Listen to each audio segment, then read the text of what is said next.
Actually, Roy recruited me out of high school. I got a letter from C.W. Post. He was coaching on the island, Long Island, and I'm from Western New York. And I thought, there's no way I'm going to go to 500 miles away to school. So I didn't write him back. I was down here signing a very good hurdler. I was at the University of Tennessee at the time, a kid that could have got into William & Mary, and that was between us and Tennessee and William & Mary. And little did I know, the next year I took away a great recruit. In fact, I took two good kids from Virginia that year to Tennessee. So when I did get the job, Roy called me and kind of said, "Great job, Stimson. You took away my best two recruits, and they were going to be your best two recruits."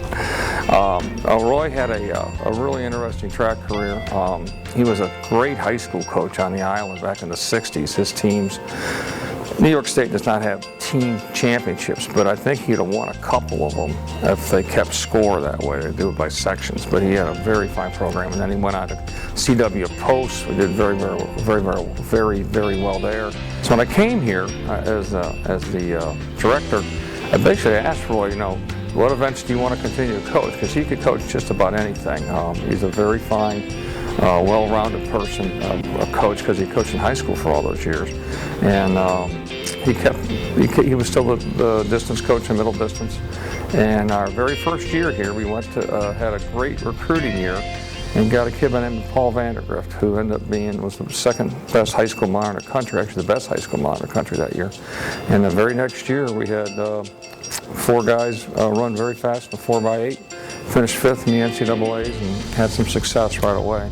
It was a tough time for track and field when we first took over here. We had a change in presidency. There was a lot of talk back in that time in 75, 76 of maybe even not having scholarships anymore. We had a president that wasn't big on athletics, frankly. At least from what I've heard, this is all hearsay from other people. And I think there was a little bit of the emphasis of the sport to some extent, frankly.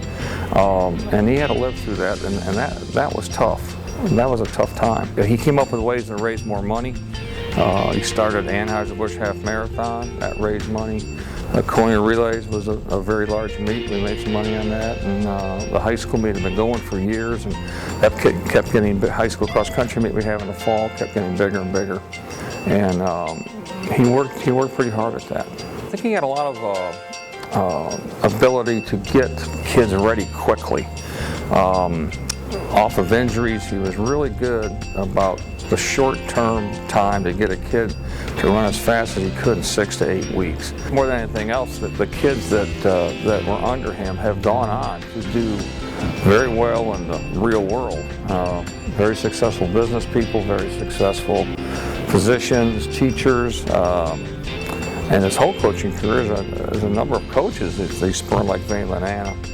It's just one that I can think of. There's a number of other people I run across I didn't realize that he had coached. The throwing coach at Maryland, and former track coach at Wake Forest, and then Michigan at one time.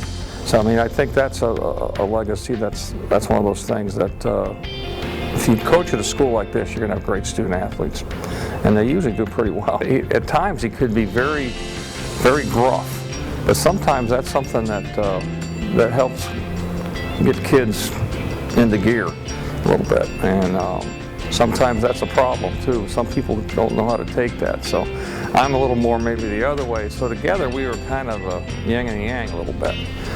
So when he retired in 1990, it was kind of like having your father retire. He's the same age as my dad, and I technically he worked for me, but I think we got along very, very well, and I think those 4 years were productive, and he was an interesting character. His wife Ethel was a wonderful lady, but I want to say hi to her and tell Roy congratulations on making the Hall of Fame.